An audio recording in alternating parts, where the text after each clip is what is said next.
Kopi Merbabu. Bojonegoro, Senin, 6 April tahun 2020. Pagi ini langit terlihat cerah, angin yang berhembus pun terasa sangat menyejukkan. Terlihat suasana kantor hari ini ada beberapa orang yang sibuk dengan kerjaan masing-masing. Ini momen yang jarang terjadi mengingat kami semua adalah pendamping bagi staf-staf yang ada di cabang, ada manajer regional atasan kami, ada koordinator cabang, ada HRD, ada manajer informasi dan data, administrasi dan aku sendiri. Aku adalah seorang pendamping lapang bagi cabang-cabang kami yang berada di beberapa kota di Provinsi Jawa Timur, ya semacam trainer lah. Biasanya kegiatan kami semua menyebar mengunjungi cabang satu persatu setiap minggunya bergantian terus dari cabang satu ke cabang lainnya. Saat ini pemerintah daerah dan provinsi sedang memberlakukan WFH work from home, namun kami tidak benar-benar WFH karena memang kami sudah disediakan kantor sekaligus mes untuk kami tinggal selama hari kerja. Kami baru pulang ke rumah masing-masing ketika weekend tiba, jadi ia anggap saja kami kerja dari rumah.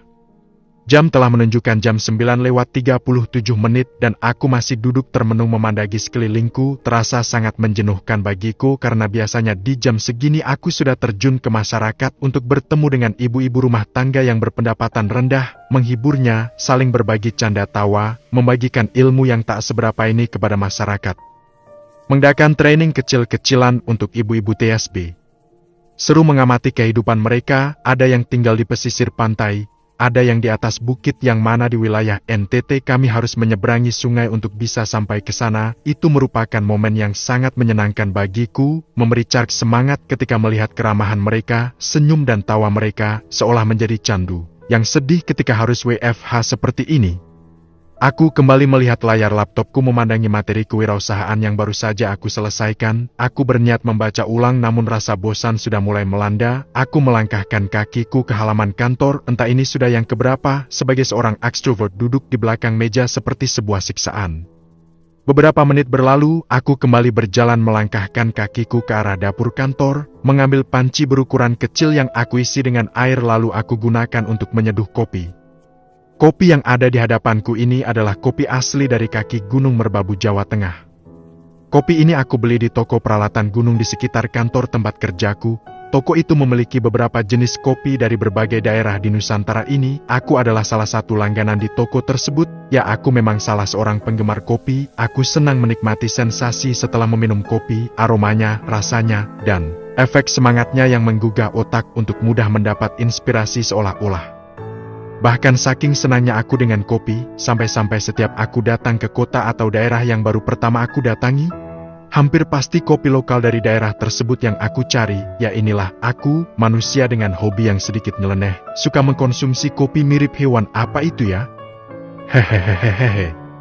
Klutuk-klutuk-klutuk, suara yang dihasilkan dari adukan 1 sendok kopi dan 1,5 sendok gula pasir yang aku campur ke dalam sebuah cangkir, sembari menunggu air di panci mendidih. Sekian menit kemudian air di panci telah mendidih, aku tuang air ke dalam cangkir, air mendidih bercampur dengan kopi dan gula kemudian kembali aku aduk pelan, emah menghasilkan aroma yang aroma kebahagiaan dan penuh dengan semangat. Kemudian aku angkat ke depan bibir dan ku seruput pelan, seserupap, ini dia yang ku cari, mantap. Seperti ponsel yang lowbat kemudian kembali mendapat aliran listrik dari chargernya, twin. Aku kembali berjalan dengan semangat ke arah meja kerjaku. Dengan langkah kaki penuh semangat ini, kuletakkan kopi di atas meja kerjaku. Fokusku kembali seperti pagi tadi full. Aku lanjutkan pekerjaanku yang tadi belum ku selesaikan. Tak terasa 1,5 jam berlalu, pekerjaanku telah usai. Aku kembali menyeruput lalu memandangi cangkir kopi yang gak ada di sebelah laptop kerjaku ini. Setelah beberapa saat memandangi tiba-tiba klik, seperti ada suara saklar yang ditekan untuk membungkuk aliran listrik. Kenapa aku nggak nulis saja ya?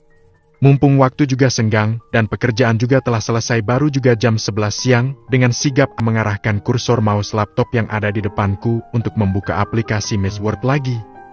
Aku pernah mengalami keadaan yang jarang dirasakan anak-anak muda seusiaku, harus merasakan panasnya tangan karena kelamaan kena sambal.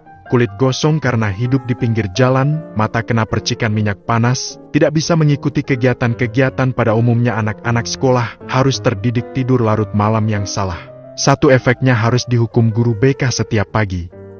Dan hal yang aku yakin itu semua adalah proses dari sebuah perjalanan, di mana jika kita ingin cepat sampai maka jalannya harus lebih terjal, karena memang jalannya lain, jalan pintas dari Tuhan, yang Tuhan pilihkan agar kita bisa menikmati hasilnya di kemudian hari nanti.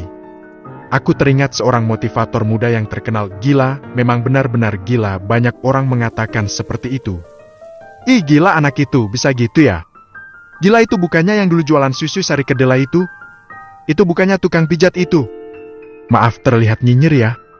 Tapi memang itu yang diucapkan orang-orang yang merasa heran. Seorang anak muda, ibunya Tuna Aksara, ayahnya Tuna Netra, anak muda yang dulunya jualan susu sari kedelai di rumah-rumah sekitaran kota Surabaya, yang dulunya jadi tukang pijat panggilan kesana kemari, tapi luar biasa hasilnya, perjuangannya, semangatnya, dan mimpinya. Membawa ia menjadi mahasiswa terbaik dari UIN Surabaya, kemudian melanjutkan kuliah S2 ke Universitas Ciputra dengan beasiswa penuh sampai lulus. Gimana? Gila kan? Gila perjuangannya, gila prestasinya, gila karyanya, gila manfaatnya, yang mana ia pernah menjadi pembicara di salah satu acara training yang diadakan oleh perusahaan tempatku bekerja, yang kebetulan waktu itu aku salah satu peserta training tersebut. Ia menceritakan perjalanan kehidupannya yang memang tidak mudah. Panjang lebar kali tinggi dia jelaskan, termasuk sebuah perjalanan spiritualnya, di mana ia disarankan merantau ke Jakarta menggunakan sepeda ontel, yang kemudian sepanjang perjalanan tersebut ia tulis, sakit, meriang, diusir, dicurigai teroris karena penampilan gondrongnya, hampir masuk jurang, dibantu orang, nginep di puskesmas, ketemu beberapa artis, dan masih banyak cerita-cerita di dalamnya.